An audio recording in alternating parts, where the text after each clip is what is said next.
Hello दोस्तों, study पाठशाला में आपका बहुत बहुत स्वागत है। आज हम बात करने वाले हैं ईरान की घातक फोर्स जो कि है Islamic revolutionary guards of Iran, जिसका जन्म होता है 1979 में।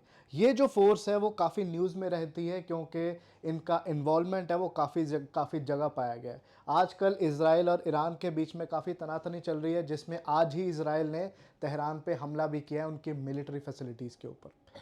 तो ईरान और इसराइल की लड़ाई जो है उसका एक अपना एक एपिसोड है, उसका एक अपनी एक हिस्ट्री है। लेकिन ये जो एक मिलिट्री फोर्स है, इसको आप मिलिशिया समझ लीजिए, इसको आप पैरा मिलिट्री फोर्स समझ लीजिए, इसको आप एक यूनिक फोर्स समझ लीजिए जो कि आर्मीज़ या फिर डिफेंस से अलग है, जो कि डिफेंस का भी काम करती है और इंटरनल पुलिस का भी कभी कभी काम कर लेती है अगर इसका यूज़ लिया जाए तो ये जो इस्लामिक रेवोल्यूशनरी गार्ड्स हैं, इस्लामिक रेवोल्यूशनरी गार्ड्स, जिसको पसदारन भी कहा जाता है फारसी भाषा में, पसदारन। 1979 में इसका होंद कैसे आता है, कैसे यूज़ में आना शुरू होती है। अब 1979 इस्लामिक रेवोल्यूशन के ऊपर ऑलरेडी हमारी वीडियो है, वो आप प्लेलिस्ट में जाके देख सकते हैं, पुराने जब भी हमारी वीडियो आई थी। 1979 रेवोल्यूशन में जब रोहुल्ला खोमनी, ये रोहुल्ला खोमनी वही शख्स हैं जो कि आयतुल्ला बनते हैं इस्लामिक रेवोल्यूशन के बाद ईरान में, और ईरान को कट्टरता की तरफ धकेल देते हैं, ऑर्थोडॉक्स शिया इस्लाम की तरफ धकेल देते हैं। और उनके अगर पुराने रूट्स देखें तो लखनऊ के पास कोई किंतूर जगह है, वहाँ से उनके रूट्स भी जुड़ते हैं।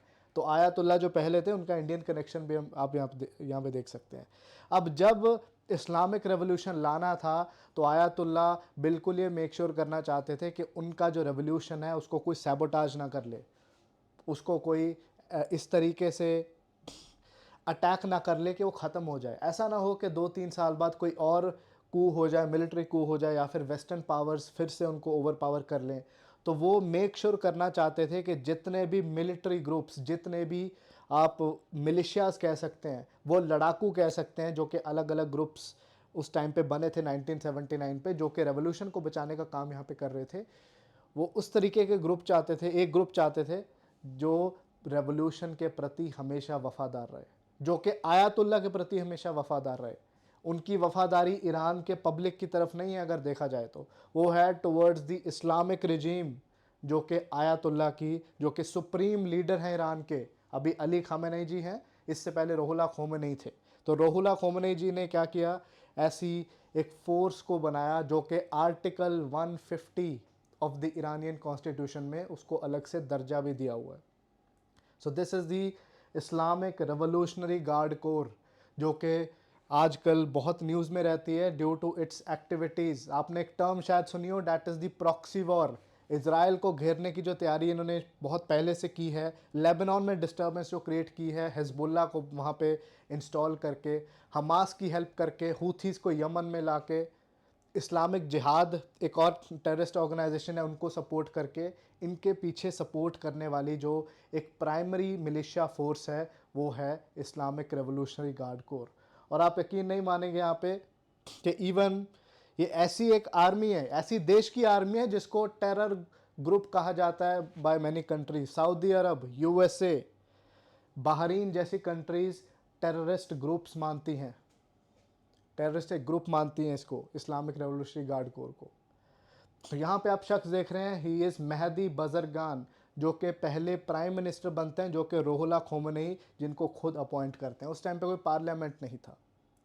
तो ये करता धरता थे जिन्होंने इस तरीके की रेवोल्यूशनरी गार्ड जो फोर्स है वो बनाने में हेल्प की। हालांकि लेटर ऑन इनका फॉल आउट होता है, ये बहुत ज़्यादा कट्टर साबित नहीं होते हैं, लेकिन ये काफ़ी हेल्प करते हैं शुरुआत में इस्लामिक रेवोल्यूशन की। तो इनकी देख रेख में ही 5 मई 1979, 5 मई 1979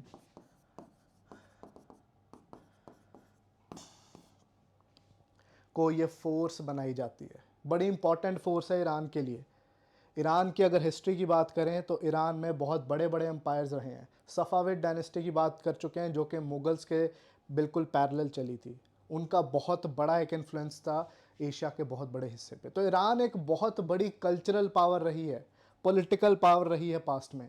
तो ईरान कहीं ना कहीं ऐसा चाहता है कि उनकी जो पॉलिटिकल, सोशल, कल्चरल जो प्रेस्टीज है, जो कहीं ना कहीं खो चुकी है, यूएसए, सऊदी अरब, अगर एशिया में बात करें, अगर मुस्लिम कंट्रीज़ की बात करें, ऐसे कंट्रीज़ इतने पावरफुल हो चुके हैं कि ईरान की कोई ख़ास औकात नहीं है उनके आगे। So due to these things Iran में जो डेस्परेशन है, जो इस तरीके की जो ऑर्गेनाइजेशन, इस तरीके के मिलिशिया बनाए गए हैं, वो ईरान को डिफेंड करने के लिए, ईरान को पावरफुल बनाने के लिए किए गए हैं।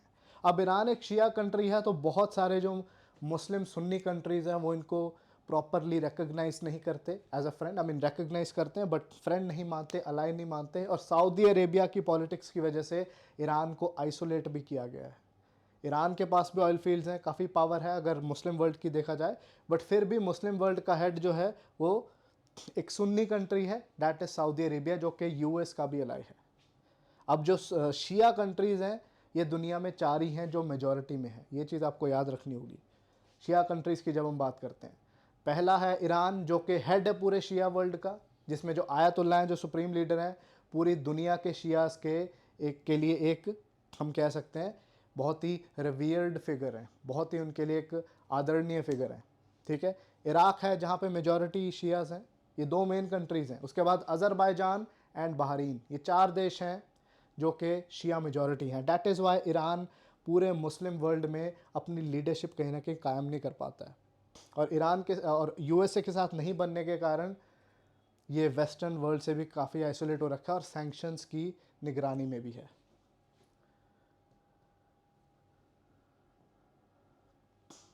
तो ये वो शख्स हैं रोहुल्ला खोमेनी, जो ऐसी फोर्स बनाते हैं जिससे इनको ये डर तो था ही कि जब लोगों को ज़्यादा दबाया जाएगा इस्लामिक रेवोल्यूशन के बाद, जब ज़्यादा कट्टरपंथी ईरान में आ जाएगी तो शायद लोग फिर से रिवोल्ट कर सकते हैं, क्योंकि लोग ऐसा नहीं चाहते थे कि ईरान को फिर से मिडिवल काल की तरफ धकेल दिया जाए।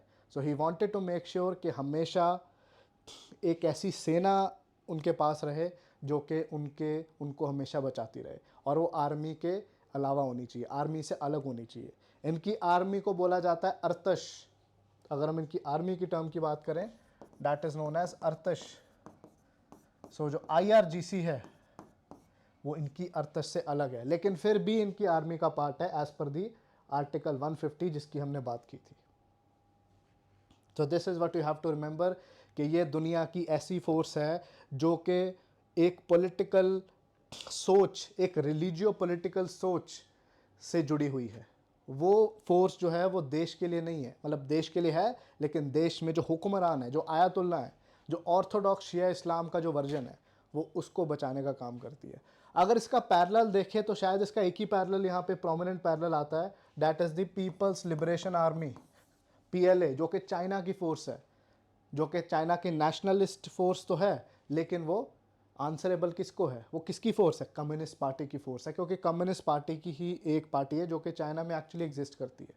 तो अगर हम कंपेयर करना चाहें तो कहीं ना कहीं जो PLA है उनके साथ है, जो चाइना में PLA है उसको कंपेयर किया जा सकता है।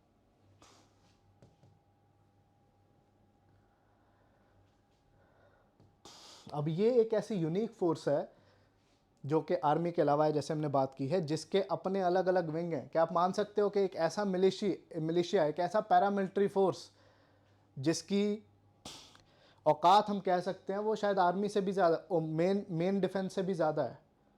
और याद रखो, जो इस्लामिक रेवोल्यूशनरी गार्ड कोर जो आप देख रहे हो, इनको किसी को जवाब नहीं देना है। They are not answerable accountable to anyone except the supreme leader जो कि आयतुल्लाह है अली खamenei। डायरेक्टली उन्हीं को रिपोर्ट करना है।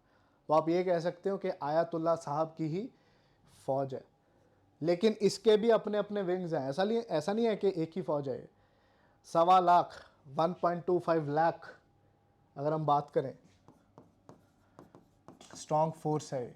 बहुत छोटी मोटी फोर्स नहीं है। हालांकि अगर बड़ी ताकतों से इनका पंगा हो जाए, इंडिया, USA, रशिया, तो डेफिनेटली ईरान उनके आगे कभी नहीं टिक पाएगा।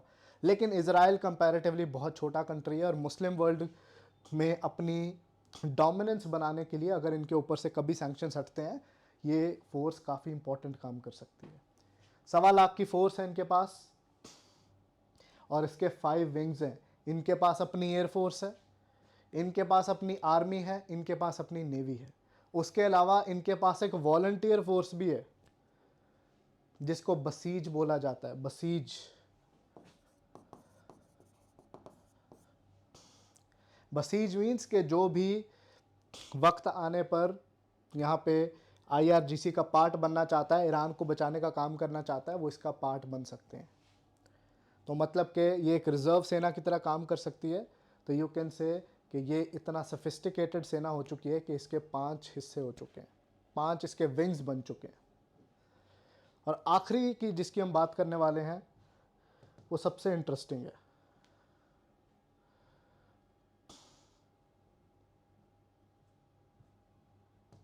सबसे इंटरेस्टिंग वही होने वाला है, दैट इज़ इनकी अपनी intelligence. Islamic revolutionary guard force की अपनी इंटेलिजेंस ग्रुप भी है।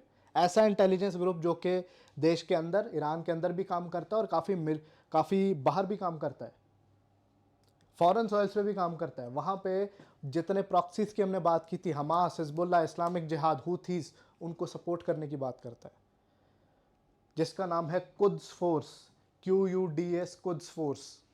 आप यहाँ पे जो चेहरा देख रहे हैं यह है कासिम सुलेमानी, जिनको 2020 जनवरी 3 को बगदाद में उड़ा दिया था अमेरिका ने। ये थर्ड मोस्ट पावरफुल इंसान थे ईरान में, जिसके बाद लग रहा था कि शायद ईरान यूएस युद्ध जैसी कोई चीज़ हो सकती है, पर वो टल गई। तो ये इतनी पावरफुल फोर्स है विद इन दी IRGC कि बड़े बड़े जो ऑपरेशंस करने हैं, डिफरेंट टेरर ग्रुप्स को जो ट्रेनिंग देनी है, ठीक है, उनको फंड करना है, कोई और टेरर ग्रुप को खड़ा करना है, तो ये सारा काम इन्हीं का है। बाहर कोई ऑपरेशंस करने हैं, हालांकि डेफिनेटली मोसाड के लेवल का शायद ये काम ना कर सकें, लेकिन फिर भी काफ़ी सोफिस्टिकेटेड फोर्स है। और ये 1988 में बनाई गई थी, जब ईरान इराक वॉर हो चुका था।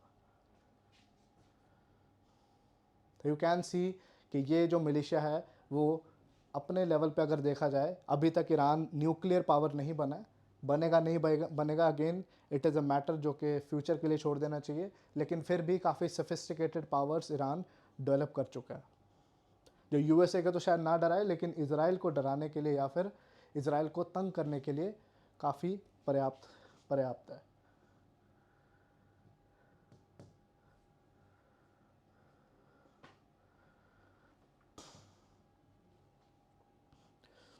पर्शियन गल्फ़, जो कि एक बहुत ही इम्पॉर्टेंट यहाँ पे एक इलाका है, एक गल्फ़ एरिया है, एक सी का एक पोर्शन आप इसको मान सकते हो, जो कि अरेबियन सी से काफ़ी कटा हुआ है, जहाँ पे सऊदी अरब जैसे कंट्रीज़ भी लगते हैं, जिससे ईरान भी लगता है।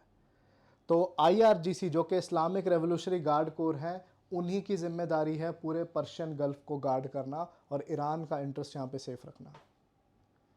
तो this is a very important part of this force, ठीक है। अगर हम IRGC की और बात करें तो चाहे नेशनल सिक्योरिटी हो, चाहे देश के दुश्मनों को अंदर से ख़त्म करना हो, चाहे कोई भी और ऐसा ऑपरेशन करना हो जो कि दूसरी आर्मी से नहीं करवाना है, सब में IRGC इन्वॉल्व हो सकती है। ईरान की अगर बात करें तो, जो कि सिर्फ रिस्पॉन्सिबल या फिर आंसरेबल किसको है, the ayatollah, the supreme leader of Iran. और जो अरब कंट्रीज़ हैं उसको इस टर्म से काफ़ी प्रॉब्लम है, पर्शियन गल्फ़ से। वो कहते हैं कि ये द गल्फ़ है, ये सिर्फ पर्शियन गल्फ़ नहीं है, सिर्फ ईरान का स्टेक नहीं है यहाँ पे अरब कंट्रीज़ भी हैं, तो ये हमारा भी गल्फ़ है। This is not only the Persian gulf, क्योंकि Persia means Iran, Persia Iran का यहाँ पे हिस्टोरिकल नेम है, तो यहाँ पे नेमिंग के ऊपर भी दिक्कत है।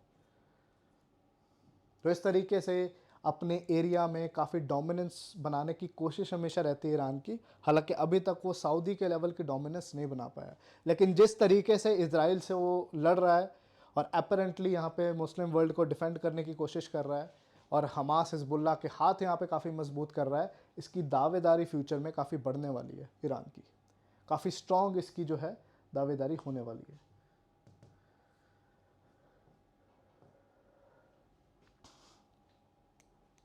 अब बात करते हैं इनकी इन्वॉल्वमेंट की। जैसे इस्लामिक रेवोल्यूशन आता है ईरान में, उसके बाद इराक में सुन्नी पावर्स, जिसमें बाथ पार्टी थी, सद्दाम हुसैन वाली पार्टी, वो काफ़ी चौकन्नी हो जाती है, क्योंकि वो सुन्नी पावर थी। उनको ये डर था कि शियाज़ ने अगर कोई अपराइजिंग कर दी तो इराक के अंदर काफ़ी डिस्टर्बेंस हो सकती है। तो ईरान इराक वॉर होता है जो कि 1988 तक चलता है, जिसमें काफ़ी ज़्यादा नुकसान होता है दोनों ही कंट्रीज़ का। तो इसमें काफ़ी इन्वॉल्व थी IRGC। और अगर हम बात करें लेबनान को डिस्टर्ब करने में, काफ़ी बड़ा हाथ यहाँ पे IRGC का है। चाहे 1985 में होने वाली जो सिविल वॉर थी, हिजबुल्ला को क्रिएट करके अदरवाइज जो लेबनान में डिस्टर्बेंस किया गया, 2006 की जो इज़राइल लेबनान वॉर थी, हूथीज़ का जो हम यमन में एक इन्वॉल्वमेंट देख सकते हैं, सब जगह IRGC का यहाँ पे इन्वॉल्वमेंट है। That is the Islamic revolutionary guard core, जो कि एक बहुत ताकत, पैरामिलिट्री कहें, नेशनल फोर्स कहें, इस्लामिक फोर्स कहें, आप इसको कोई भी नाम दे सकते हैं, क्योंकि किसी भी प्रॉपर टिपिकल आर्मी के फोल्ड में फिट नहीं होती है। इसके जो क्रेडेंशियल्स हैं दे डेफिनेटली वहाँ पे फिट नहीं होती है। लेकिन सबसे जो नेगेटिव इसका जो एक कॉनोटेशन है, सबसे जो जिसके लिए क्रिटिसाइज भी ईरान यहाँ पे होता है, वो है टेरर ग्रुप्स को यहाँ पे हेल्प करना, फंड करना और उनको सपोर्ट देना। आर्म सपोर्ट है, स्मगल करना है, ड्रग स्मगलिंग, ये सारी चीज़ों में ईरान का नाम आता है, जिसमें से ये जो फोर्स है ये सबसे ऊपर होती है। चाहे हमास हो, चाहे हिजबुल्ला हो, चाहे हूथीज़ हो, सबको यही सपोर्ट करने का काम कर रहे हैं, जो कि डेफिनेटली वेस्ट एशिया की बात करें, जो यूरोप के लिए मिडिल ईस्ट हो जाता है, उनके लिए बहुत प्रॉब्लमेटिक चीज़ है। इज़राइल ईरान का जो वॉर है, उसमें सबसे बड़ी प्रॉब्लम ही हमास और हिजबुल्ला की है, जिनको प्रॉक्सीज बोला जाता है ईरान का, कि ईरान के हुक्म के इक्कों की तरह, ईरान के प्यादों की तरह काम कर रहे हैं। हालांकि हमास की बात करें तो वो एक सुन्नी ग्रुप है, शिया ग्रुप नहीं है। Hezbollah is a Shia group, Houthi is a Shia group. तो इस तरीके से 1979 के बाद US इज़राइल को तो शैतान कहना शुरू कर दिया था ईरान ने, और इस तरीके से इज़राइल को भी वो हरास करने का काम कर रहा है, जिससे फ्यूचर में वॉर होने के चांसेस और पूरा मिडल ईस्ट या सो कॉल्ड वेस्ट एशिया दोबारा डिस्टर्ब हो सकता है।